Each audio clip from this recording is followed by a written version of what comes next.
Sesión de parte del Consejo Mexicano de Reumatología será presentada por la doctora Alejandra Velázquez Cruz. Ella es egresada de Pediatría y Reumatología Pediátrica del Centro Médico Nacional La Raza. Es profesora adjunta del curso de Reumatología Pediátrica en la sede y nos va a hablar sobre un caso clínico de enfermedad relacionada con IgG4. Posteriormente, la doctora Lidia Novales, que es una residente de segundo año de reumatología pediátrica, nos dará una discusión sobre el caso presentado. Le cedo los micrófonos y la pantalla.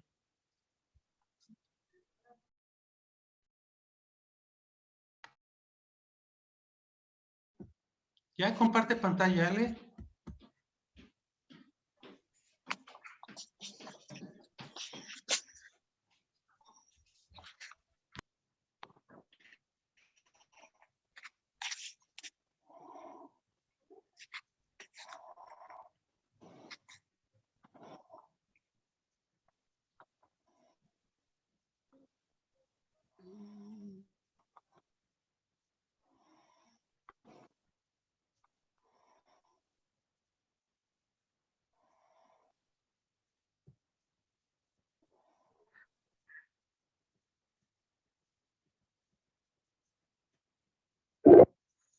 Bueno, buenas noches.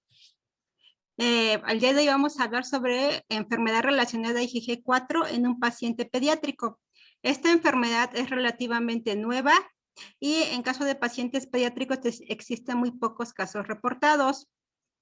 Representa todo un reto diagnóstico para los médicos que nos enfrentamos a pacientes con sospecha diagnóstica de esta patología. Y pues vamos a empezar. Es una paciente femenino de 8 años, 9 meses de edad, originaria del Estado de México.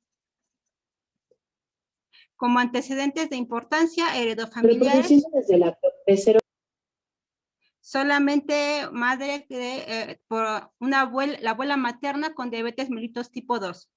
En los personales, en los perinatales, aparentemente fue un embarazo sin complicaciones, buen peso, buena talla, y los personales no patológicos no tienen ninguna de importancia. En cuanto a los personales patológicos, tenemos varios. Es alérgica a las sulfas, lo cual se manifiesta por reacciones urticariales. Transfusiones, aparentemente tuvo una transfusión de concentrado eritrocitario al año de edad. El familiar refiere que por un síndrome anémico. Hospitalizaciones ha tenido varias al año de edad por una gastroenteritis infecciosa que se complicó con un hilio metabólico. Ha tenido varias hospitalizaciones para protocolo de estudio por adenopatías, hepato y esplenomegalia. La primera fue en el Instituto Nacional de Pediatría en el año 2015, en donde diagnosticaron que era una hepatitis viral por Epstein-Barr.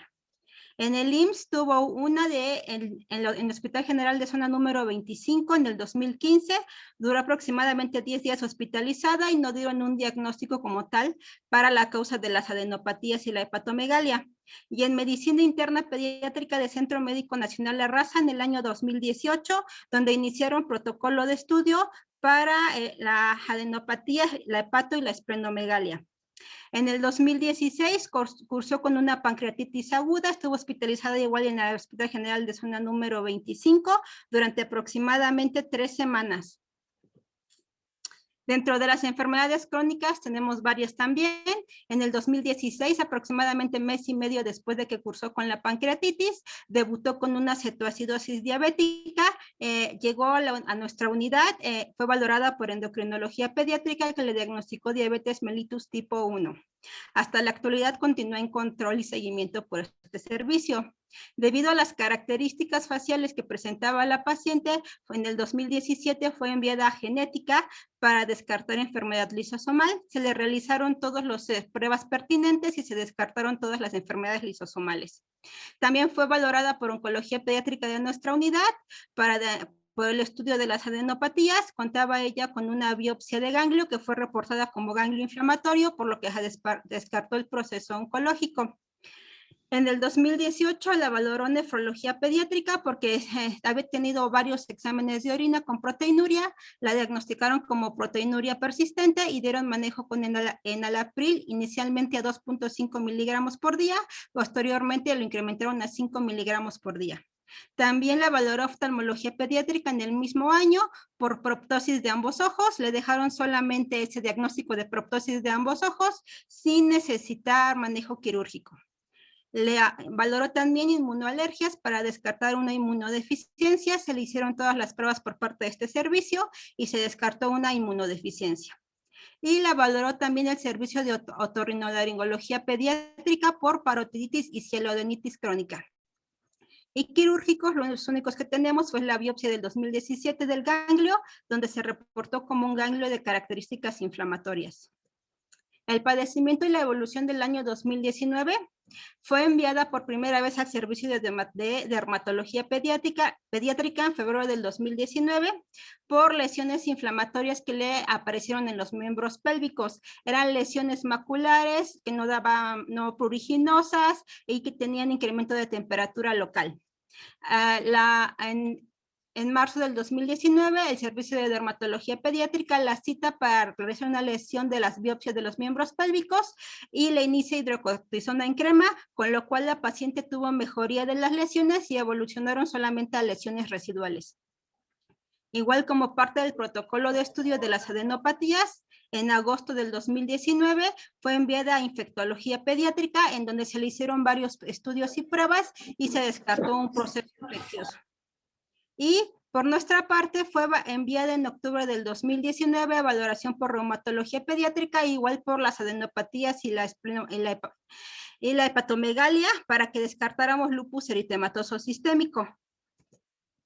Fue valorada por nosotros el día 11 de octubre del 2019. Los síntomas que refería al familiar fue exoftalmos de aproximadamente 1 año y medio de evolución, síntomas de ojo rojo y ojo seco, la presencia de bromuria, las lesiones eritematosas en las piernas que habían empezado a aparecer justamente en el 2019 y el crecimiento de las glándulas parótidas. A la exploración física, lo único que nos llamó la atención a nosotros fue el incremento de volumen de las glándulas lagrimales, las parótidas, el exoftalmos y de las glándulas submandibulares. Encontramos adenomegalias cervicales y axilar izquierda que no eran dolorosas a la movilización, que no estaban fijas a los planos profundos y que eran de bordes bien definidos. Hepatomegalia y las lesiones inflamatorias y algunas lesiones ya residuales en ambas piernas. Y dentro de los signos vitales, lo único que llamó nuestra atención fue que la niña tenía peso y talla baja para la edad. Hicimos una revisión de los estudios que se le habían hecho desde el 2017 hasta septiembre del 2019, en donde lo que llamó la atención fue que en el último año y medio aproximadamente había tenido disminución de la hemoglobina. Igual había cursado con trombocitosis, cursó con hiperfibrinogenemia, cursó de manera persistente con elevación de la BCG. La PCR también se mantenía elevada de manera persistente. El C3 se encontraba siempre elevado por arriba del rango normal. La inmunoglobulina A se encontraba también elevada de manera persistente por arriba del rango normal.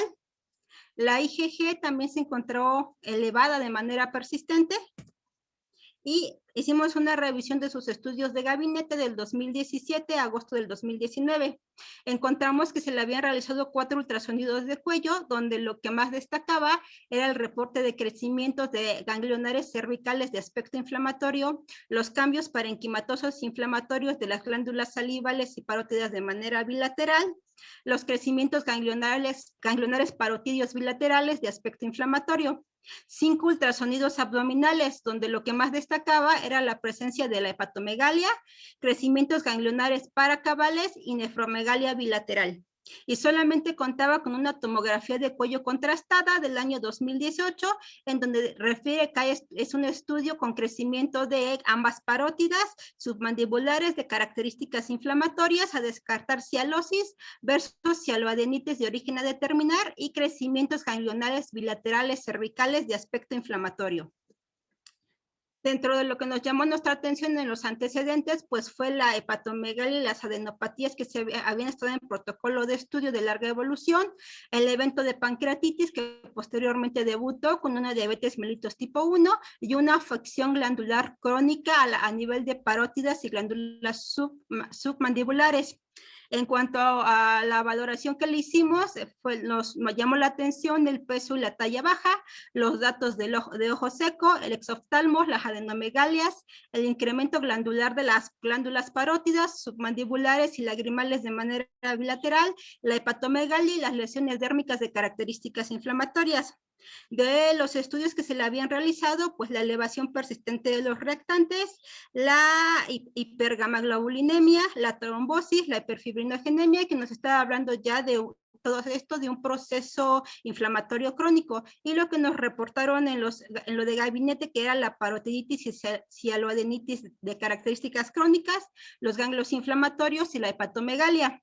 Con esto teníamos 4 diagnósticos para descartar, que fue por el que originalmente nos la enviaron, que fue por lupus eritematoso sistémico, aunque por clínica y laboratorios pues no correspondía, el síndrome de Sjögren por la afección glandular que presentaba la paciente, vasculitis asociadas a ANCAS que pudieran estar ocasionando la proptosis o pseudotumores inflamatorios, y menos común en paciente pediátrico una enfermedad relacionada de IgG4, sobre todo por la pancreatitis.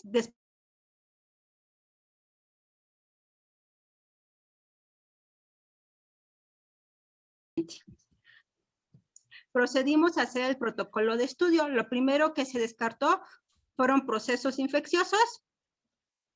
Lo único que encontramos fue que había memoria solamente para infecciones por virus herpes y virus del Epstein-Barr.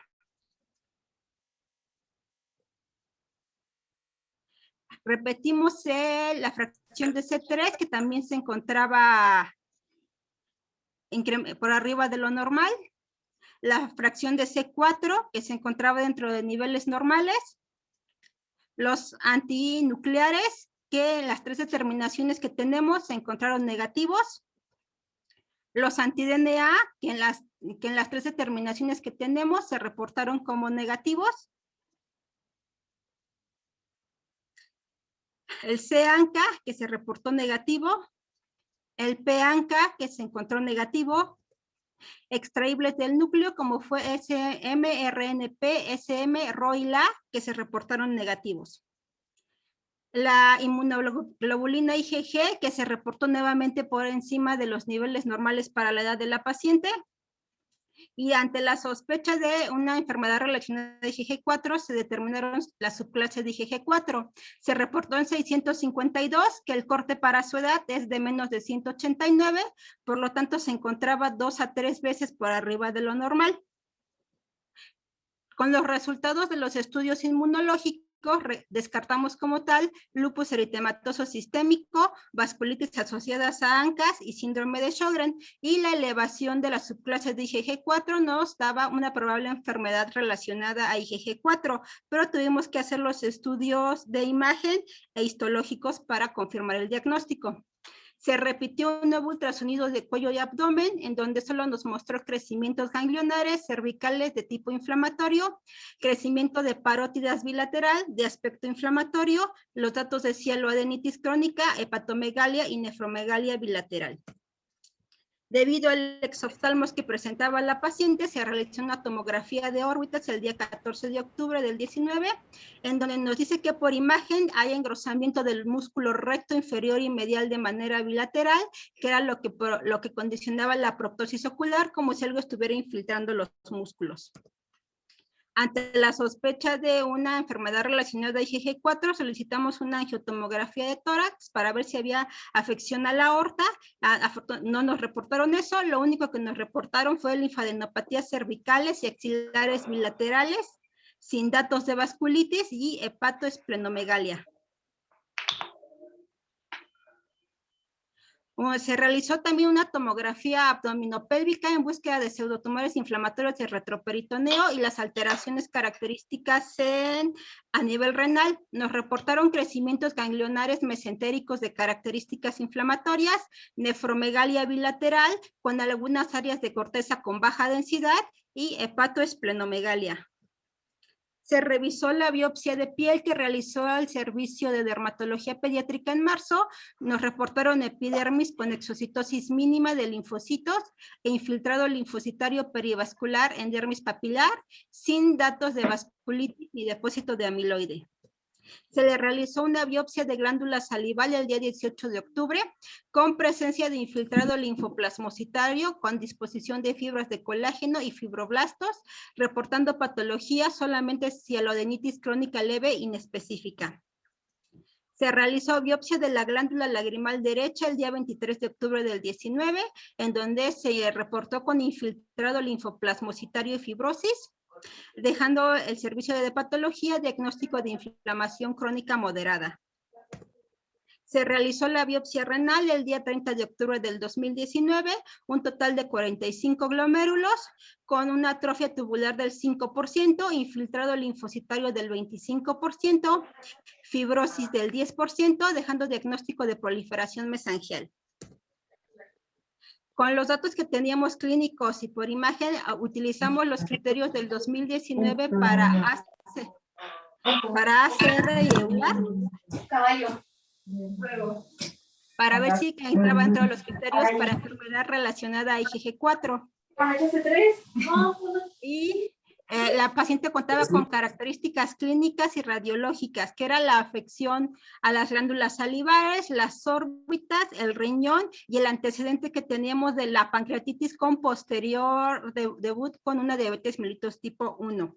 Además de que excluimos las otras causas. Realizamos la suma para ver si cumplía con todos los puntos para poder diagnosticarla con una enfermedad relacionada a IgG4. Nosotros en nuestro hospital no contamos con la inmunohistoquímica, por lo que solamente nos basamos con los reportes que nos dio patología. Lo dejamos como un infiltrado linfocítico denso que nos dio 4 puntos, que tenía más de 2 por arriba de lo normal para la subclase de la IgG4, que nos da un total de 6 puntos, hasta ahí van 10 puntos. Que involucró más de 2 glándulas, son 14 puntos, y que había alteraciones de baja densidad en la corteza renal reportadas en la tomografía, que fue un total de 10 puntos, haciendo un total de 34 puntos, y de acuerdo a los criterios del ACR EULAR del 2019 para enfermedad relacionada a IgG4, solamente se requieren más de 20 puntos para hacer el diagnóstico. En este caso, nuestra paciente tuvo 34 puntos, con lo que hicimos un diagnóstico de enfermedad relacionada a IgG4. El tratamiento, dimos inicialmente 3 pulsos de metilprednisolona debido a que la paciente no tiene un adecuado control metabólico. Durante los pulsos de metilprednisolona cursó con hiperglucemias que tuvo la necesidad de ser controlada con infusión de insulina.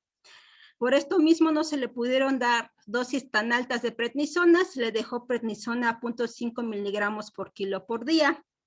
Y se inició un ahorrador de esteroide, en este caso fue micofenolato a 1190 miligramos por metro cuadrado de superficie corporal por día. Se le dio seguimiento durante 6 meses a la paciente, hubo mejoría clínica, pero los reactantes de fase aguda y la inmunoglobulina IgG siguieron elevadas, por lo que se decidió utilizar rituximab a 375 miligramos por metro cuadrado de superficie corporal en 2 dosis quincenales. Se le aplicó la primera infusión a aproximadamente los 25 minutos, presenta datos de ansiedad, taquicardia, diaforesis, se suspendió la infusión, se solicitó la valoración del servicio de inmunoalergias, realizaron las pruebas pertinentes y se descartó que fuera una alergia. Por lo tanto, se volvió en los siguientes 15 días a retomar la infusión de rituximab.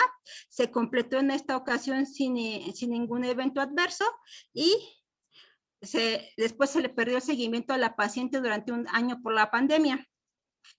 Retomó nuevamente seguimiento en enero del 2021 y como vemos ya hubo recuperación de la hemoglobina, ya hubo disminución de los reactantes de fase aguda y ya hubo una normalización en los niveles de la inmunoglobulina IgG. Son fotos que la paciente nos facilitó, como vemos al inicio del diagnóstico, la fascia que tenía, el exoftalmos, el incremento que tenía de las glándulas parótidas, y de las glándulas lagrimales. A los 6 meses de tratamiento vemos una mejoría en cuanto a las características faciales, y esta última fotografía es de abril del 2021. También la paciente tenía incremento en el perímetro abdominal secundario a la hepatomegalia. Como vemos al inicio del diagnóstico, después a los 6 meses hay una disminución y posteriormente ya en abril del 2021 una disminución importante del perímetro abdominal. Por lo tanto, nuestra paciente mejoró posteriormente la administración de la infusión de rituximab. A continuación, la doctora Lidia Lourdes Novales, residente de segundo año de reumatología pediátrica, nos va a hablar sobre enfermedad relacionada a IgG4.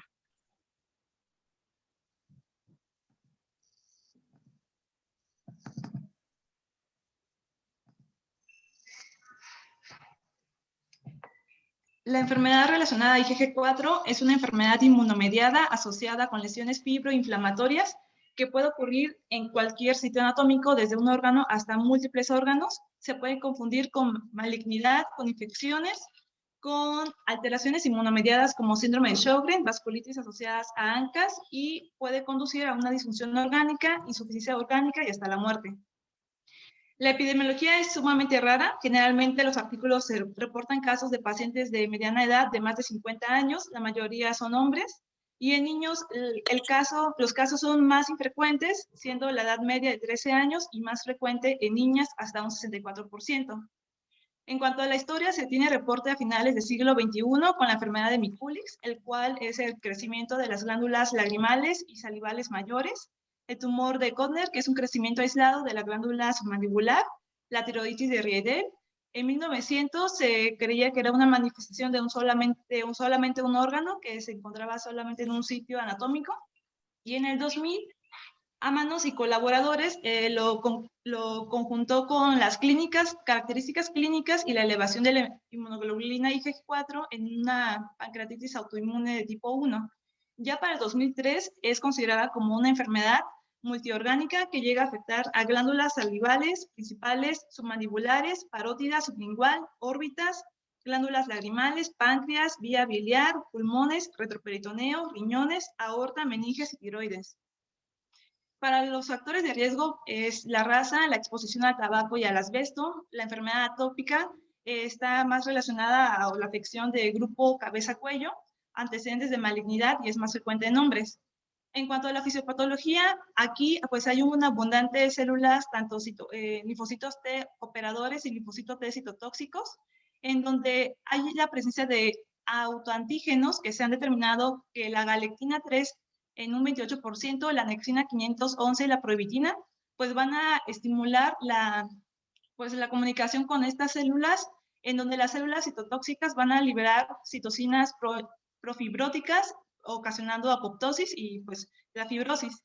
Y los linfocitos T, que son los cooperadores, van a liberar interleucinas tanto 4 y 10, lo que va a favorecer la diferenciación de las células plasmáticas, y van a haber un incremento en producción de la inmunoglobulina IgG4. El 40% va a afectarse solamente a un órgano. Las afecciones de 5 o más órganos es lo menos común. El curso se habla que es metacrónico. Esto quiere decir que en un principio puede iniciar con la afección de un órgano y con el tiempo se vayan agregando más órganos. La progresión generalmente es lenta. La pérdida de peso de 5 a 15 kilos es lo más común. Cuando hay presencia de fiebre, esto es inusual y hay que pensar en otro diagnóstico. Cuando hay afección a nivel pulmonar, generalmente los pacientes están asintomáticos por mucho tiempo, y el órgano que más se ve afectado va a ser el páncreas, ocasionando a largo plazo una insuficiencia pancreática, de manera endocrina, ocasionando diabetes mellitus, y de manera exócrina, niveles bajos de enzimas, ocasionando malabsorción, y esto requeriría tratamiento con suplementos dietéticos con enzimas de reemplazo. Hay dos subtipos. El subtipo proliferativo, en donde los órganos que están afectados es el tejido glandular, el tejido epitelial. Aquí la historia de atopía es lo más frecuente. Generalmente están afectados múltiples órganos como las glándulas linfáticas, También las glándulas lagrimales, las glándulas salivales mayores, el páncreas, los ductos biliares, el riñón, pulmón, pituitaria y senos paranasales. A nivel de laboratorio, generalmente hay una elevación de la inmunoglobulina IgG4, también hay presencia de eosinofilia e hipocomplementemia. En cuanto al tratamiento, generalmente es excelente.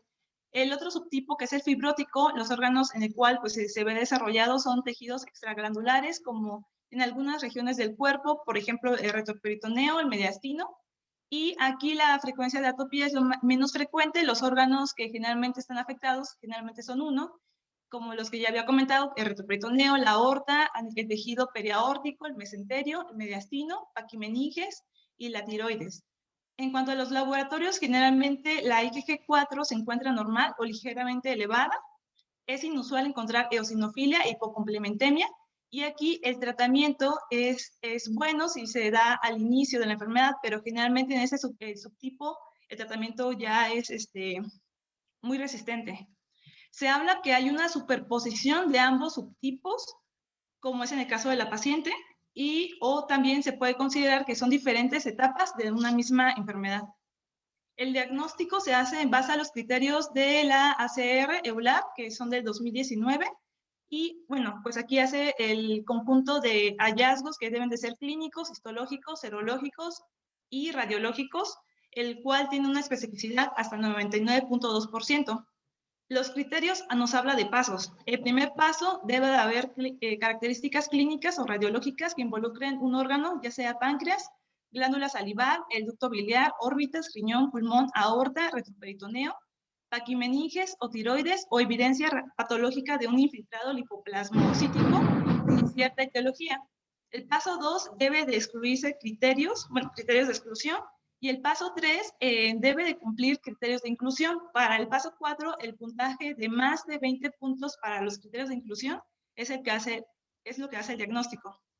Entre los criterios de exclusión se dividen en 5 partes. Clínicos: no debe de haber fiebre, no responden a los glucocorticoides. A nivel serológico, la presencia de leucopenia y trombocitopenia, la presencia de eosinofilia periférica, la presencia de ANCAs, anticuerpos. A nivel radiológico, si hay sospecha de malignidad de infecciones, o si hay una progresión radiológica rápida, esto quiere decir en menos de 6 meses. Si hay anormalidades en los huesos largos, si hay la presencia de esplenomegalia. A nivel patológico, si hay infiltrados que hagan sospechar de malignidad, se descarta. Si hay presencia de marcadores tumorales como de tipo inflamatorio miofibroblástico, también se descarta. Y si hay infiltrado de predominio neutrofílico, vasculitis necrotizante, si predomina la necrosis, si hay una inflamación granulomatosa primaria, si hay desórdenes macrofágicos o histiocíticos, y hay enfermedades específicas que también hacen su exclusión. Por ejemplo, la enfermedad de multicéntrica de Castleman, la enfermedad de Crohn, la colitis ulcerativa y la tiroiditis de Hashimoto. Entre los criterios de inclusión, debe de haber la presencia de inmunohistoquímica, ya sea es la IgG positiva, si hay involucro de la cabeza y cuello con glándulas lagrimales y oxmanibulares, o glándulas también lagrimales y salivales mayores, los cuales pueden ser bilateral, aunque también puede ser de manera simétrica, y nos podría apoyar con estudios de imagen como el PET, el SCAN y la TAC. A nivel de tórax, si hay un engrosamiento peribronquial y septal, o una banda paravertebral a nivel de T8 y T11 con una desviación a la derecha, que nos hablaría de una afección de la aorta. A nivel de páncreas y vía biliar, si hay un crecimiento difuso del páncreas, más de 2/3 partes de su tamaño normal. Si hay presencia de colangitis esclerosante intra y extrahepático. Si a nivel de riñón hay presencia de hipocomplementemia, si hay engrosamiento de la pelvis renal, o estenosis e irregularidades intraluminares. Sí, también hay presencia de áreas de baja densidad en la corteza renal. Esto es mediante una tomografía, las cuales estas áreas generalmente son o parcheadas o son redondas. Y a nivel de retroperitoneo, si hay presencia de fibrosis o periartitis, ya sea, aquí lo más frecuente que se ve afectado es a nivel infrarrenal, y también puede abarcar hasta las ilíacas. Los criterios de inclusión deben de cumplir más de 20 puntos. A nivel de histopatología, lo que nos habla es de que debe de haber un infiltrado denso linfocítico, o también, además del infiltrado denso linfocítico, la presencia de flebitis obliterante o fibrosis escleroriforme con o sin flebitis obliterante. En cuanto a la inmunohistoquímica, la proporción de inmunoglobulinas IgG4 con la inmunoglobulina IgG es positiva cuando es mayor del 41% y también se hace el conteo de las células IgG4 por campo. Entonces, es más, la presencia de más de 0 a 9 células o hasta más de 51 nos habla también de positividad y se va aumentando el puntaje. Las concentraciones séricas de inmunoglobulina IgG4, más de lo normal, pero 2 veces del límite normal, nos habla de un puntaje de 4, o hasta más de 5 veces del límite normal. También la afección del número de las glándulas, en donde las afecciones de las glándulas tendría que ser la lagrimal, la parótida, sublingual y submandibular, 1 o 2 más de estos órganos. A nivel de tórax hay un engrosamiento peribroncovascular y septal o una banda paravertebral con afección de tejido blando. A nivel del páncreas hay un crecimiento difuso del páncreas, esto quiere decir que se observa en pérdida de lobulaciones, o también, aparte del crecimiento, que haya una disminución de realce de la cápsula, o además de los anteriores, que haya un involucro del árbol biliar. A nivel de riñón, si lo que tenemos es presencia de hipocomplementemia, si hay un engrosamiento de la pelvis renal y también afección de los tejidos blandos, o áreas de disminución de la densidad de la corteza renal bilateral.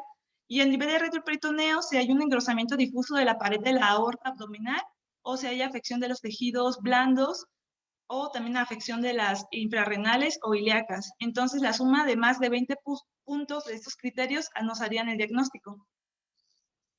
En varios artículos nos han comentado de 4 fenotipos, de los cuales se divide en 4 grupos. El grupo 1 hay afección de páncreas, del hígado y a nivel biliar, siendo la frecuencia de hasta un 31%. En el grupo 2 es la afección de retroperitoneo y la aorta, la frecuencia es de un 24%. El grupo 3 es afección de cabeza y cuello, siendo la frecuencia de un 24%. El grupo 4, que es el síndrome de Mikulicz, y sistémica, la frecuencia es de un 22%. En este grupo se encuentra nuestra paciente.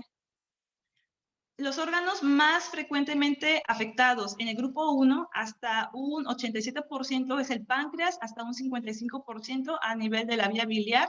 En el grupo 2 de retroperitoneo y la aorta, la frecuencia de los órganos afectados, hasta un 53% es el retroperitoneo, en un 25% los ganglios linfáticos, hasta un 22% la aorta abdominal.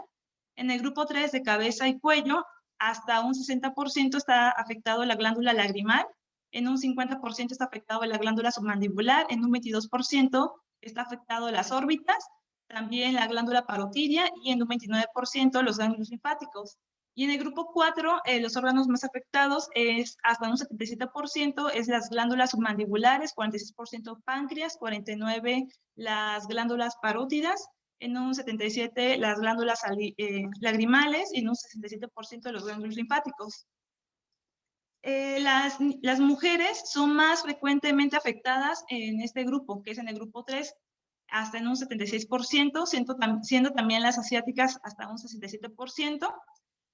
Como en este consenso que nos habla de diagnóstico se hizo en adultos, en este artículo nos habla que en promedio de diagnóstico se hizo por arriba de los 50 años y también se diferenció las concentraciones séricas de inmunoglobulina IgG4. Lo que encontraron es de que a mayor cantidad de inmunoglobulinas es mayor la afección de los órganos, siendo el grupo 4 el grupo que tiene mayor niveles de séricos de inmunoglobulina IgG4, en promedio de 1.170 miligramos por decilitro, en un rango de 520 a 2.178, y en el grupo 2, que es el de retroperitoneo y aorta, hasta un promedio de 178, en un rango de 63-322, que fue el grupo que menos niveles tuvo. Los órganos más frecuentemente afectados en los niños, hasta un 44% es a nivel de las órbitas, en un 12% a nivel de páncreas autoinmune tipo 1, en un 8% colangitis, en un 8% también enfermedades pulmonares y en un 28% en el resto. En este resto se han reportado 25 casos publicados en niños, en donde hay afección de tiroiditis, cialodenitis, mesenteritis, linfadenopatía, dacreodenitis, enfermedad sinosal, masa hepática, involucro, y la enfermedad sistémica, donde hay afección de más de 2 órganos hasta un 40%. También hay factores de recaída, se divide en 5 grupos, de los cuales el ser masculino, pues hay mayor factor de riesgo, también los niveles elevados de IgG4, también a mayor involucro de órganos también, y una reducción rápida del corticosteroide hacen que tengan factores de riesgo de recaídas. El diagnóstico se hace en base a los criterios de de clasificación de la ACR EULAR 2019. Esto solamente nos habla en adultos, todavía no hay unos criterios para pediatría. La sospecha también tendríamos que tener, ya que si hay presencia o afección de un órgano, como de los que ya comentamos, y elevación de la inmunoglobulina IgG4, nos haría sospechar en este diagnóstico, y la histología va a ser el estándar de oro. Según el consenso de Boston, se debe de encontrar un infiltrado linfoplasmocítico denso, una fibrosis estoriforme y una flebitis obliterante. Esto es lo que aumentaría la especificidad. También la proporción de inmunoglobulinas IgG4 con las células plasmáticas en los tejidos debe de ser más del 40% en una tinción de parafina. Y también el número de células plasmáticas debe ser positivas para IgG4 por campo de alta intensidad. En esta imagen se observa un infiltrado linfoplasmocítico que es rico en células plasmáticas IgG4. En esta se ve una fibrosis estoriforme, que lo que nos habla es un enredado en fibrosis con una apariencia irregular y en espiral.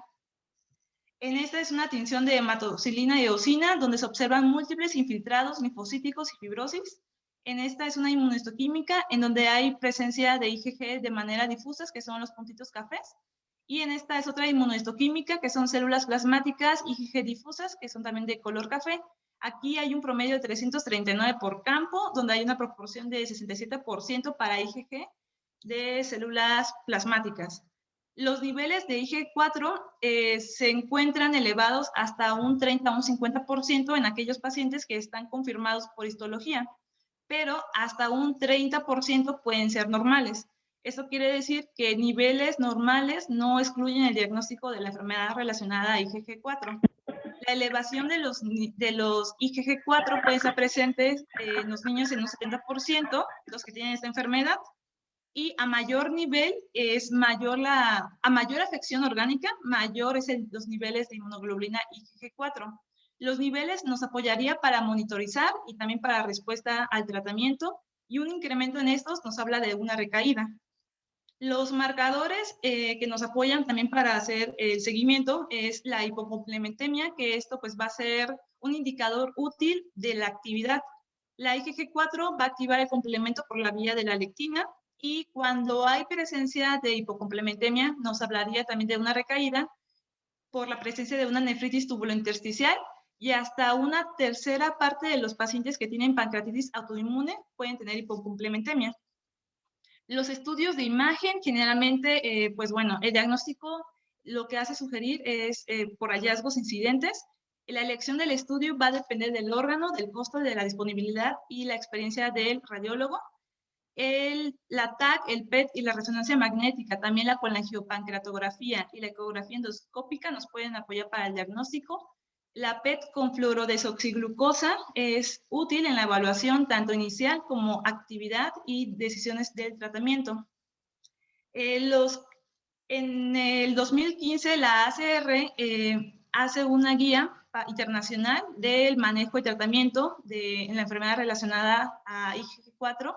En esta fue hecho del 16 al 19 de febrero de 2014, en donde hicieron un conjunto, juntaron a 42 especialistas, entre de estos gastroenterólogos, también reumatólogos, y les dieron como encuestas para valorar las recomendaciones sobre el manejo y el diagnóstico de la enfermedad. Los objetivos del tratamiento es evitar la disfunción orgánica, la cual se llega a observar mediante la elevación de la creatinina, de las bilirrubinas, de las transaminasas, y también mejorar las condiciones estéticas. También es evitar el patrón remitente con exacerbación, ya que estos a largo plazo afectan mayormente a los órganos. El tratamiento en pacientes asintomáticos de manera expectante es en aquellos que tienen una linfadenopatía asintomática o aquellos que tienen un crecimiento leve de la glándula submandibular. Y la intervención temprana está para prevenir complicaciones secundarias a fibrosis, generalmente en las glándulas salivales. El tratamiento, según la ACR, pues bueno, se divide en dos, en inducción a la remisión y en el tratamiento de mantenimiento, siendo los corticosteroides de primera línea, ya que estos mejoran las condiciones clínicas, disminuyen también los niveles de inmunoglobulina IgG4 y mejoran las condiciones radiológicas. Dependiendo de la dosis, es el síntoma que se va a tratar. Si son dosis bajas, es para síntomas leves, y dosis más altas es para afecciones como páncreas, riñón, pulmón y retroperitoneo. En el consenso de ACR nos habla que la prednisona de 30 a 40 miligramos es útil para el tratamiento de inducción a la remisión, y en algunos artículos donde se reportan casos en pediatría, la dosis que se maneja es de 0.1 a 2 miligramos kilo día, con una duración de 2 a 4 semanas y una reducción gradual. Entre los ahorradores de esteroide se han pues determinado que tienen efectividad la cetoprina, el micofenolato, la 6-mercaptopurina, el metotrexate, el tacrolimus, la ciclofosfamida, y el rituximab también nos puede apoyar como un ahorrador de esteroide. Las dosis que se han pues determinado es de que 3 dosis semanales de 375 miligramos por metro cuadrado superficie tiene una efectividad hasta un 73%. También 2 dosis de 1 gramo tiene una efectividad hasta un 96%, y hasta un 77% no llegan a tener recaídas a los 6 meses sin el uso concomitante con glucocorticoides. En otros artículos también de pediatría hablan sobre la efectividad que tiene también el adalimumab y la inmunoglobulina subcutánea como un narrador de esteroide. En pues la guía de ACR, hasta el 80% de los médicos japoneses no estaban de acuerdo con anexar un ahorrador al inicio del tratamiento, y un 76% de los médicos participantes, entre estos, pues eran originarios de Corea, China, Norteamérica y Europa, consideraban que se debe individualizar a cada paciente, y los gastroenterólogos son los menos propensos a anexar un ahorrador. El tratamiento de mantenimiento, la prednisona de 5 a 10 miligramos con una duración de 3 años. Esto lo ocuparon 82 pacientes japoneses, y bueno, 82% de los pacientes japoneses. Y el ahorrador de esteroide, como el rituximab, también se ha ocupado, y la frecuencia y la duración óptima no se ha definido, y también se llegan a ocupar cuando hay brotes. Para el manejo de la recaída, las recaídas son comunes incluso con terapia de mantenimiento con glucocorticoides desde el 25 al 30%. Y una historia de recaída es un predictor de recaídas futuras. Cuando hay presencia de recaída, lo que nos recomienda la guía es reiniciar nuevamente con glucocorticoides, y también considerar el ahorrador de esteroide como un tratamiento de mantenimiento. Hay también otra parte donde el tratamiento urgente se indica en caso cuando hay afección orgánica, en donde se ocupa la dosis de glucocorticoides de medianas a altas dosis, o rituximab cuando está contraindicado los glucocorticoides. Entre las afecciones a nivel del órgano, por ejemplo, la ortitis, si hay presencia de un aneurisma que tiene alto riesgo de una disección, pues todas estas son indicaciones para un tratamiento urgente. Si hay fibrosis retroperitoneal con una lesión irreversible del nervio, con dolor y obstrucción ureteral y o falla renal. Si a nivel de las vías proximales biliares hay una colangitis infectada, o también cuando hay una fibrosis irreversible o presencia de cirrosis. Si hay presencia de nefritis subluointersticial, que nos ocasionaría una enfermedad renal crónica irreversible. A nivel de paquimeninges, en un paciente que tiene déficit neurológico y o crisis convulsivas. A nivel de páncreas, si hay una afección pancreática irreversible, exócrina y endócrina. Y a nivel de pericardio, si hay un tamponada o una pericarditis constrictiva, serían los tratamientos de manera urgencia. Y el tratamiento quirúrgico está indicado en caso de secuelas de la enfermedad crónica, aunado al tratamiento médico, como por ejemplo una hidronefrosis, que es secundario a unas estenosis ureterales, también las estenosis ureterales. Cuando hay compresión a otros órganos, el tratamiento se puede apoyar también con quirúrgico. Y el pronóstico, si el diagnóstico y el tratamiento no se detecta a tiempo, esta enfermedad puede progresar, ocasionando disfunción orgánica, falla orgánica y muerte. Y también la presencia de recaídas nos habla que hay afección a los órganos, en donde puede haber mayor compromiso de la calidad de vida de los pacientes. Y como conclusión, es una enfermedad reumatológica rara en pacientes pediátricos y requiere de alta sospecha cuando haya afección glandular de tipo inflamatorio y cuando se hayan descartado las demás causas.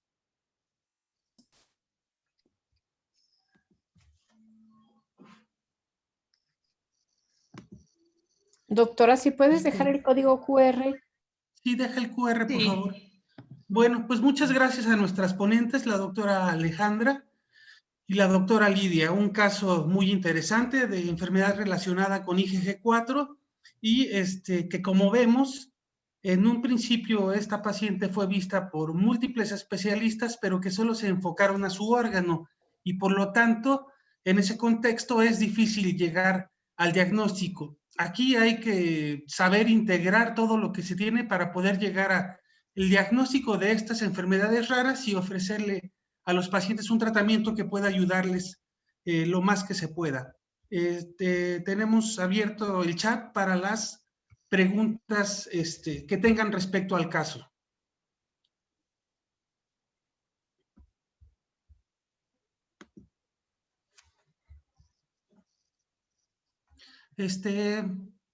Bueno, a ver si hay preguntas. Esperamos un poco porque todavía no hay.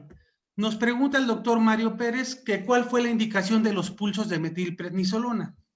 Básicamente fue que tenía muchos datos de actividad de la enfermedad relacionada a IgG4 y pues ya tenía daño a órganos blancos como era el riñón, tenía bastante oftalmos, por eso decidimos dar las dosis altas de la metilprednisolona. Ok, nos pregunta también la doctora Julia si existe algo en la bibliografía sobre tratamiento con trasplante de médula ósea de esta entidad. No, nosotros no encontramos nada.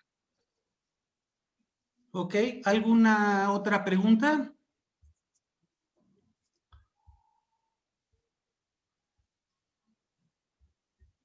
Bueno, pues si no tienen, ok, hay otra. En el tratamiento de mantenimiento, ¿con qué frecuencia o temporalidad está indicada la administración de rituximab y cómo se define recaída de la enfermedad? Recaída de la enfermedad, lo que nosotros encontramos fue que hubiera un incremento en los niveles de la subclase IgG4 o que empezara nuevamente con datos de inflamación, o en este caso, como dijo Lidia, pues es que inicialmente se haya afectado un solo órgano y que después vayan agregándose más órganos. Ahí lo consideramos como una recaída y que se tendría que ajustar el tratamiento en ese caso. Ok, nos pregunta el doctor Mario Pérez si encontramos algo sobre el uso de antifibróticos en esta entidad. En paciente pediátrico, no. Y la doctora Julia nos pregunta sobre la evolución a largo plazo de estos pacientes. Bueno, la evolución a largo plazo dependerá tanto del control de la enfermedad como del número de recaídas. Como dijo Lidia, si hay antecedente de una recaída, eso podría predecir recaídas futuras y estaría afectando más órganos. Entonces, por eso en ese tipo de pacientes puede tener un mal pronóstico funcional. Bueno, ya no veo más preguntas y ya no tenemos más preguntas. Nuevamente agradecer a nombre del Consejo Mexicano de Reumatología a nuestras ponentes por el excelente caso presentado y por la revisión de la literatura y pues que nos dejan como enseñanza siempre integrar todos los síntomas de nuestros pacientes para poder llegar a un diagnóstico adecuado. Muchísimas gracias a todos. Gracias. Buenas noches a todos. Hasta luego. Gracias. Felicidades. Gracias. Gracias, hasta luego.